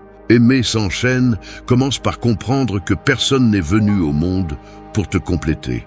Croire le contraire est à l'origine de nombreuses blessures. Tu ne cherches pas ta moitié d'orange parce que tu n'es pas une moitié. Tu es un être complet qui choisit de partager son chemin. Ce que tu partages est un extra, pas une béquille pour soutenir ton vide. Demande-toi, aimes-tu parce que tu veux partager ta vie ou parce que tu as peur d'être seul? Si ta réponse penche vers la peur, alors ce que tu ressens n'est pas de l'amour, c'est de la dépendance. Et la dépendance finit toujours par étouffer la relation et toi-même. Une pratique stoïcienne pour cultiver l'amour libre est le détachement conscient. Cela ne signifie pas froideur ou indifférence. Cela signifie que tu te souviens que l'autre a son propre destin, ses propres décisions et que tu ne peux pas les contrôler. Tu l'aimes pour ce qu'il est, pas pour ce que tu espères qu'il soit. Ce type d'amour élimine le ressentiment qui surgit lorsque les attentes ne sont pas remplies. Cela implique également de cesser d'exiger des preuves constantes. Tu n'as pas besoin que quelqu'un te répète tous les jours qu'il t'aime pour le croire, ni de vérifier chaque geste à la recherche de signes de trahison. L'obsession de contrôler les sentiments des autres est une chaîne que tu te poses toi-même. Aimer librement, c'est avoir assez confiance pour ne pas mesurer chaque pas. Si tu veux le pratiquer, commence par renforcer ta propre valeur. Quand tu te sens suffisant par toi-même, tu n'attends pas qu'un autre confirme ton importance. Fais des choses qui nourrissent ton caractère. Prends soin de ta santé mentale. Apprends à apprécier ta propre compagnie. La personne qui se sent complète ne cherche pas de chaîne pour la lier. Elle cherche des mains pour l'accompagner. Un outil utile est la réflexion quotidienne. Examine tes émotions envers les personnes que tu aimes. Demande-toi si ce que tu fais pour elles naît de l'affection ou du besoin de les retenir. Si tu découvres que tu agis par peur, arrête-toi et redirige cette énergie vers ta propre croissance. L'amour mature ne naît jamais de la peur. Aimer s'enchaîne signifie aussi savoir quand se retirer sans haine ni rancœur. Parfois, aimer mieux, c'est laisser partir. Permettre à l'autre de suivre son chemin même si le tien est différent. S'accrocher juste pour ne pas perdre est une forme d'égoïsme déguisée en dévotion. L'amour libre ne promet pas l'absence de douleur, mais il évite la souffrance inutile. 3. Accepte le silence. Le silence est inconfortable pour celui qui craint de s'écouter lui-même. Beaucoup de personnes préfèrent le bruit constant, les conversations vides ou les réseaux sociaux allumés jour et nuit, juste pour ne pas affronter ce que leur esprit murmure quand tout devient calme. Mais le silence n'est pas un ennemi. C'est le maître que beaucoup évitent parce qu'il révèle des vérités que nous ne voulons pas toujours entendre. Accepter le silence, c'est apprendre à ne pas réagir à chaque provocation externe ni à chaque émotion interne. C'est arrêter de remplir chaque pause avec des explications, des justifications ou des mots inutiles. Le monde moderne te fait croire que le silence est vide, alors qu'en réalité, c'est l'espace où commence la véritable clarté. Le stoïcisme enseigne que tout ne mérite pas une réponse, ni que tout problème nécessite une discussion. Marc Aurèle a écrit « La meilleure défense est de ne pas sembler affecté ». Cela ne signifie pas l'indifférence. Cela signifie que tout ne mérite pas ton énergie, ni que chaque commentaire nécessite ton attention. Apprendre à se taire est parfois plus puissant que 1000 arguments. Accepter le silence est aussi un acte de maîtrise de soi. Souvent, l'impulsion de parler naît de la peur. Peur de perdre le dernier mot, peur d'être mal interprété, peur que l'autre pense qu'il a gagné. Mais réagir sans réfléchir a tendance à aggraver les choses. Le silence n'est pas toujours une reddition. Il est souvent une déclaration de domination sur soi-même. Dans les relations personnelles, le silence peut être un refuge. Tu n'as pas besoin d'expliquer chaque décision que tu prends, ni de justifier chaque pas que tu fais. Le besoin constant de donner des explications est une autre chaîne qui vole ta paix. Les personnes qui te respectent vraiment ne demandent pas que tu traduises chaque silence. Elles comprennent que parfois se taire est une façon de protéger ton énergie. Pour pratiquer le silence, commence par observer avant de répondre. Chaque fois que tu ressens l'envie de répondre rapidement, fais une pause. Demande-toi si ce que tu vas dire apporte de la valeur ou satisfait simplement un ego blessé. Cette pause est la porte de la maîtrise de soi. Une autre pratique est de consacrer des moments de la journée à être complètement silencieux, sans distraction ni écran. Au début, cela peut être inconfortable, mais avec le temps, tu découvriras que le silence n'est pas vide. Il est plein de réponses. C'est l'espace où tu peux reconnaître tes émotions sans le bruit externe qui les déforme. Accepter le silence est aussi un outil pour guérir les blessures. De nombreuses discussions prolongées ne font que perpétuer la douleur, tandis qu'un silence bien choisi coupe le cycle de conflit. Se taire n'efface pas ce qui s'est passé, mais te permet de le traiter sans nourrir plus de ressentiment. Le silence t'apprend à écouter. Quand tu arrêtes de remplir les espaces avec des mots, tu commences à remarquer ce que les autres communiquent réellement avec des gestes, des tons et des actions. Tu deviens plus conscient, plus présent. Le stoïcisme est en grande partie apprendre à être présent sans se laisser emporter par le bruit des impulsions. Imagine que ton esprit est un lac. Chaque mot inutile, chaque discussion inutile, chaque pensée répétitive est une pierre qui agite l'eau. Le silence est quand tu arrêtes de jeter des pierres et que le lac commence à se calmer, révélant le reflet clair de ce qui se trouve en dessous. Accepter le silence n'est pas facile dans un monde qui récompense le scandale et confond le volume avec le pouvoir. Mais le véritable pouvoir réside dans le calme de celui qui n'a pas besoin de crier pour se faire respecter, ni de parler pour se sentir fort. 4. Vis le présent. La plupart des gens ne vivent pas dans le présent. Ils habitent dans les fantômes du passé ou dans les illusions de l'avenir. Ils se réveillent en pensant à ce qu'ils ne peuvent plus changer ou à ce qui n'existe pas encore.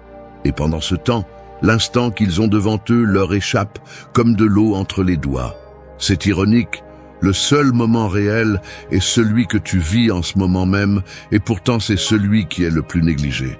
Vivre le présent ne signifie pas oublier le passé, ni ignorer l'avenir. Cela signifie ne pas permettre à l'un ou à l'autre de te voler l'instant présent. Le passé n'a plus de pouvoir sur toi, sauf celui que tu décides de lui accorder. Et l'avenir, aussi bien que tu le planifies, reste incertain. La seule chose que tu peux habiter, apprécier et transformer est le moment présent. Le stoïcisme insiste sur cette idée parce qu'il savait que l'esprit humain a tendance à s'asservir à ce qui a été et ce qui pourrait être. Marc Aurèle a écrit « La vie de chacun est composée du présent ». Ce qui reste est passé ou incertain. Cette phrase frappe parce qu'elle est vraie. Ce que tu vis aujourd'hui est la seule chose qui t'appartient vraiment. Le problème est que nous confondons souvent nous inquiéter avec nous préparer. Penser à ce qui pourrait mal se passer demain ne te rend pas plus fort. Cela ne fait que te voler de l'énergie pour affronter le présent. Revivre constamment ce qui s'est déjà passé ne te rend pas plus sage. Cela ne fait que rouvrir des blessures qui devraient être en train de cicatriser. Pour vivre le présent, tu as besoin d'entraîner ton attention. Ce n'est pas un slogan d'auto-assistance. C'est une pratique consciente. Cela signifie que lorsque tu manges, tu manges. Lorsque tu marches, tu marches. Lorsque tu écoutes, tu écoutes. Cela signifie que tu ne vérifies pas ton téléphone pendant que tu parles à quelqu'un, ni que tu fantasmes sur des scénarios futurs pendant que tu apprécies un repas. Une façon d'entraîner cette présence est de t'arrêter plusieurs fois par jour pour te demander « Où suis-je vraiment ?» Dans ce moment ou dans mes pensées. Au début, tu découvriras que tu es presque toujours ailleurs, pris dans des souvenirs, des inquiétudes ou des distractions. Avec de la pratique, tu apprendras à ramener ton attention au présent. Vivre le présent nécessite également d'accepter ce qui se passe sans le décorer d'attentes irréalistes. Tout ne sera pas parfait et c'est bien ainsi. L'insistance à ce que les choses soient différentes de ce qu'elles sont est ce qui génère la souffrance. Lorsque tu apprends à accepter le moment tel qu'il est, tu arrêtes de lutter contre la réalité et tu trouves la paix au milieu du chaos. Imagine que tu es devant un coucher de soleil, mais au lieu de l'admirer, tu penses que tu aimerais être ailleurs, avec une autre personne, ou que le ciel aurait d'autres couleurs. C'est ainsi que nous gaspillons la vie, en perdant ce que nous avons à cause de notre obsession de ce que nous pensons qu'il manque. Les stoïciens enseignaient à se rappeler la brièveté de la vie pour apprécier le présent. La pratique du memento mori n'était pas morbide, mais libératrice. Te rappeler que le temps est fini te fait arrêter de remettre la vie à plus tard. Chaque moment que tu laisses passer en t'inquiétant de ce que tu ne contrôles pas est un moment qui ne revient pas. Tu dois aussi apprendre à lâcher l'attente que l'avenir apportera le bonheur que tu n'as pas maintenant. Si tu n'es pas capable de le trouver dans ce que tu as déjà, il est peu probable qu'il apparaisse avec quelque chose de nouveau. La paix mentale n'est pas une destination à laquelle tu arriveras un jour. C'est une façon de marcher aujourd'hui. Vivre le présent ne te rend pas irresponsable envers l'avenir, ni insensible au passé. Cela te rend conscient que la vie n'est pas dans ce qui est déjà parti, ni dans ce que tu rêves qui viendra, mais dans ce que tu respires et décides en cet instant. 5.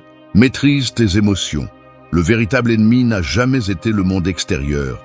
Il a toujours été la tempête qui se forme en toi lorsque quelque chose ne se passe pas comme prévu. Ce n'est pas l'offense qui détruit ta paix, mais la colère que tu choisis de nourrir. Ce n'est pas la perte qui te brise, mais la peur du vide que tu imagines ensuite. La plupart de la souffrance humaine ne provient pas des faits, mais du manque de maîtrise des émotions que ces faits éveillent. Maîtriser les émotions ne signifie pas les réprimer ni prétendre qu'elles n'existent pas. Cela signifie les reconnaître, comprendre d'où elles viennent et apprendre à répondre consciemment plutôt que de réagir impulsivement. Les émotions sont des messagères. Elles viennent te dire quelque chose. Mais si tu les laisses prendre le contrôle, elles deviennent des tyrans qui prennent des décisions pour toi. Le stoïcisme enseigne que tu ne contrôles pas ce qui se passe, mais comment tu y réponds. Cette phrase, qui semble simple, est l'une des vérités les plus libératrices que tu peux accepter. Tu ne peux pas empêcher qu'il pleuve, mais tu peux décider si tu te mouilles de ressentiment ou si tu ouvres le parapluie de la sérénité. Lorsque tu perds le contrôle émotionnel, tu cèdes ton pouvoir à l'extérieur, aux paroles des autres, à leurs opinions, aux imprévus. Tu vis à la merci du climat du monde et non de l'équilibre de ton esprit. Et une personne qui se laisse emporter par chaque vague est incapable de maintenir le cap vers ses objectifs. Maîtriser tes émotions est un acte de maturité. C'est te dire à toi-même, je ne vais pas réagir immédiatement juste parce que mon ego a été blessé. C'est apprendre à faire une pause avant de répondre, à respirer avant d'exploser, à observer la pensée avant de la croire. Un exercice pratique est la pause consciente. Chaque fois que tu sens que la colère, la peur ou la tristesse prennent le contrôle, arrête-toi. Compte lentement jusqu'à 10, respire profondément et demande-toi « Que me dit cette émotion ? Ai-je vraiment besoin d'agir en ce moment ou puis-je attendre de penser clairement ?» Cette pause est généralement suffisante pour éviter des paroles que tu regretterais plus tard. Un autre outil est l'écriture. Tenir un journal émotionnel n'est pas un passe-temps. C'est une façon de sortir ce que tu as à l'intérieur pour qu'il ne gouverne pas depuis l'ombre. Lorsque tu décris ce que tu ressens, tu enlèves du pouvoir au chaos intérieur. Ce qui semblait auparavant être une tempête devient quelque chose de compréhensible, quelque chose que tu peux gérer. La maîtrise émotionnelle nécessite également de surveiller ce qui nourrit ton esprit. Passer des heures à consommer des conflits étrangers, des critiques sur les réseaux sociaux ou des nouvelles alarmantes renforce l'habitude de réagir avec colère ou anxiété. Si tu prends soin de ce que tu permets d'entrer dans ton esprit, tu auras moins de batailles à mener en toi. Rappelle-toi que maîtriser les émotions ne signifie pas éliminer la douleur. La douleur est inévitable. Tu perdras, tu seras déçu, tu subiras des injustices. Ce que tu peux éviter, c'est la souffrance supplémentaire qui découle de la résistance, de vouloir que les choses soient différentes de ce qu'elles sont. Imagine que tu es au milieu d'une tempête en mer. Je ne peux pas arrêter la pluie ni calmer le vent, mais tu peux contrôler le gouvernail. Ce gouvernail, c'est ton esprit. Tant que tu le tiens fermement, peu importe la hauteur des vagues, tu continues à diriger ton bateau là où tu veux aller. Une personne émotionnellement maîtrisée n'est pas froide ni distante. C'est quelqu'un dont la sérénité se transforme en force. Elle inspire le respect parce qu'elle ne s'effondre pas face à la provocation et ne perd pas sa dignité dans la colère. Si tu veux retrouver ta liberté intérieure, commence par ne pas être l'esclave de ce que tu ressens. Les émotions sont éphémères. Ne les laisse pas décider de ton destin. 6. Remercie pour ce que tu as. L'insatisfaction constante est comme un puits sans fond. Peu importe combien tu essaies de le remplir, il exige toujours plus. Beaucoup de gens vivent en croyant que le bonheur est de l'autre côté de ce qu'ils n'ont pas encore. Et cette quête sans fin devient un piège mental qui leur vole la paix. Ils demandent à l'univers plus d'opportunités, plus d'amour, plus de reconnaissance. Mais ils s'arrêtent rarement pour reconnaître la valeur de ce qu'ils possèdent déjà. Remercier pour ce que tu as n'est pas un acte mièvre ni une phrase à la mode.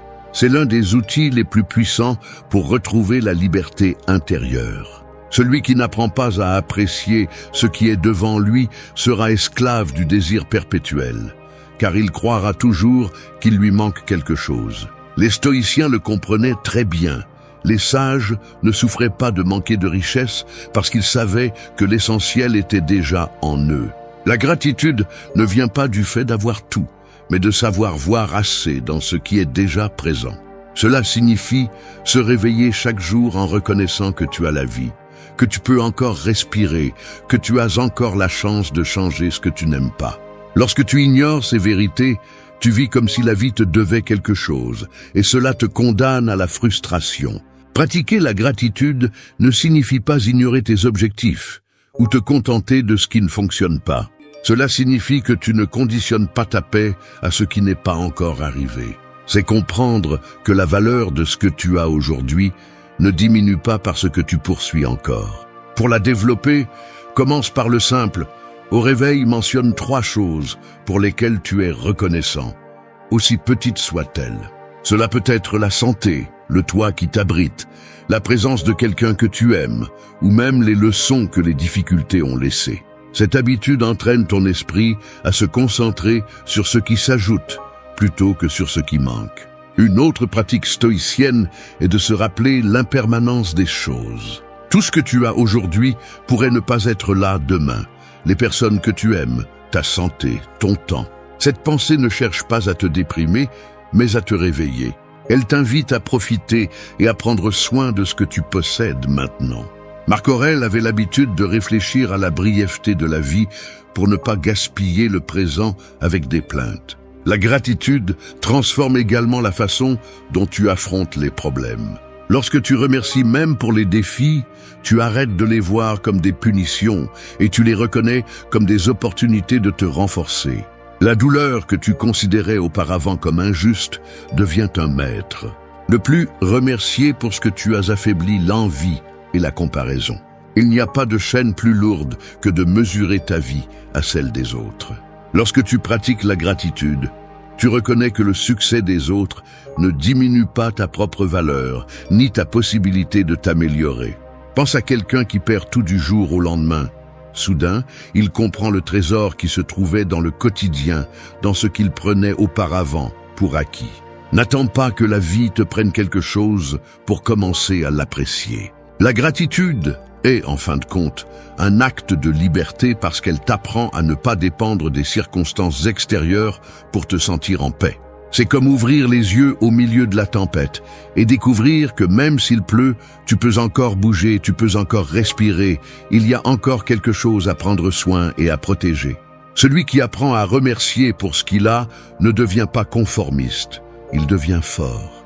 Parce qu'il ne marche plus dans le monde avec le sentiment de manquer, mais avec la certitude qu'il possède assez pour continuer. Cette certitude te rend pouvoir et sérénité. Elle cesse de t'esclaviser le désir de plus et le cœur trouve le repos. 7. Donne sans attendre. Le véritable poids de nombreuses déceptions ne réside pas dans ce que tu donnes, mais dans ce que tu espères recevoir en retour. On nous a appris que chaque geste mérite une récompense, que chaque faveur doit être rendue multipliée et que chaque marque d'affection doit être réciproque. Avec cette mentalité, même l'acte le plus noble finit par se transformer en une transaction déguisée en bonté. Lorsque tu donnes avec l'attente de recevoir, tu te condamnes à la frustration, car la vie rend rarement les choses de la manière et au moment que tu imagines. Donner sans attendre est un acte de libération. Cela signifie que ta générosité ne dépend pas de la réponse de l'autre, que ta paix n'est pas liée à la gratitude d'autrui ni au résultat que tu n'as jamais contrôlé.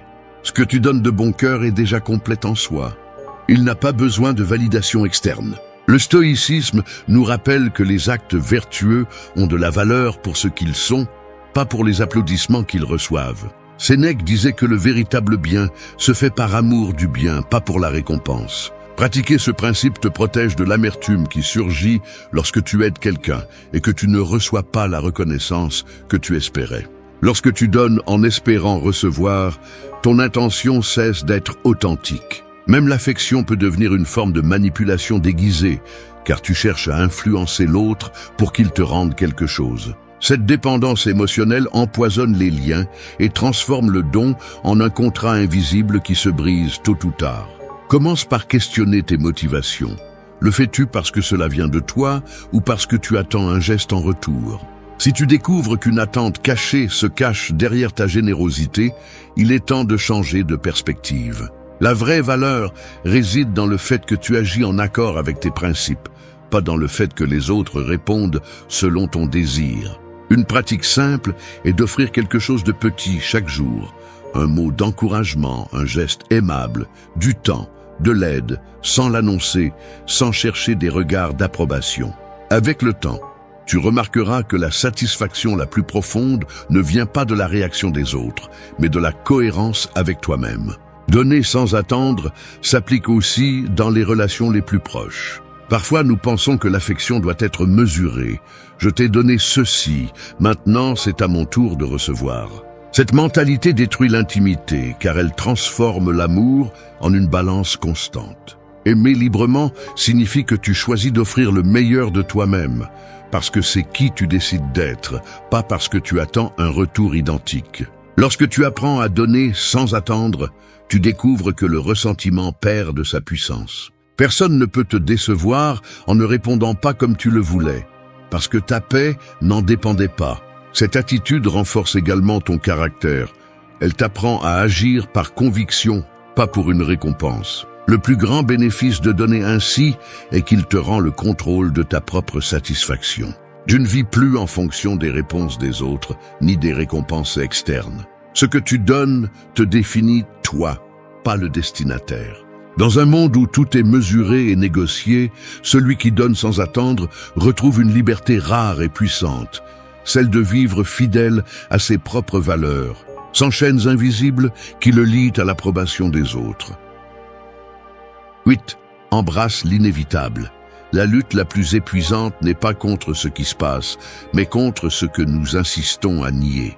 Nous passons une grande partie de notre vie à résister à des faits que nous ne pouvons pas changer.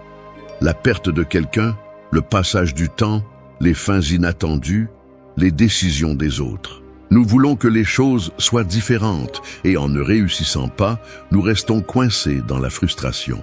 Ce n'est pas la douleur qui détruit la paix mentale, mais la résistance à l'accepter. Embrasser l'inévitable ne signifie pas se rendre ni se résigner passivement. C'est une acceptation active, une façon de regarder la réalité en face sans fuir ni l'embellir. C'est reconnaître que certaines batailles ne se livrent que dans l'esprit, où nous essayons de réécrire le passé ou d'arrêter le cours naturel des changements. Le stoïcisme enseigne que la sérénité naît lorsque nous cessons de lutter contre ce que nous ne contrôlons pas. Épictète disait que la liberté est obtenue en s'alignant avec la nature des choses, pas en les forçant à s'adapter à nos désirs. L'inévitable, par définition, ne peut pas être tordu. Nous pouvons seulement décider comment y faire face. L'un des plus grands exemples de cette lutte se produit avec le temps. Nous voulons l'arrêter, revenir en arrière, le faire avancer selon notre convenance. Cette bataille est inutile, mais beaucoup sont esclaves de celle-ci, se lamentant pour les années perdues ou anxieux pour celles qui ne sont pas encore arrivées. Embrasser l'inévitable, c'est apprendre à vivre le passage du temps sans ressentiment, à voir chaque ride, chaque changement comme une partie naturelle du chemin. Il s'agit aussi d'accepter que toute fin n'est pas une tragédie. De nombreuses portes se ferment pour en ouvrir d'autres, mais nous ne le voyons pas parce que nous sommes trop occupés à pleurer celle qui s'est fermée. Lorsque tu embrasses l'inévitable, tu cesses d'insister pour revivre ce qui est déjà terminé et tu commences à construire sur ce que tu as aujourd'hui. Pour le pratiquer, commence par te demander « Qu'est-ce qui est hors de mon contrôle ?» Fais une liste mentale de tout ce qui ne dépend pas de toi, les décisions des autres, le temps, le passé, le cours du temps. Ensuite, arrête de gaspiller de l'énergie à essayer de les changer. Cette énergie libérée peut être investie dans ce qui est entre tes mains. Ton attitude, ta réponse, tes actions. Embrasser l'inévitable signifie aussi lâcher la fantaisie de la justice immédiate. La vie ne sera pas toujours juste selon tes normes, et exiger qu'elle le soit ne fait que prolonger la souffrance. La véritable force réside dans le maintien de ta dignité même, lorsque le monde ne joue pas en ta faveur. Il est essentiel de ne pas confondre l'acceptation avec l'insensibilité. Accepter n'est pas devenir insensible. C'est se permettre de ressentir la douleur sans y rester. C'est pleurer ce qui fait mal et ensuite continuer à marcher, sachant que s'accrocher à ce qui ne peut pas être changé, c'est porter une pierre qui empêche d'avancer. La paix mentale ne vient pas d'un monde sans problème, mais d'apprendre à ne pas se briser face à l'inévitable. Celui qui l'embrasse cesse de gaspiller son énergie dans des combats qu'il ne peut pas gagner et l'investit dans la construction de ce qu'il peut transformer. C'est la véritable liberté. Cesser d'être prisonnier de ce qui n'a jamais été sous ton contrôle.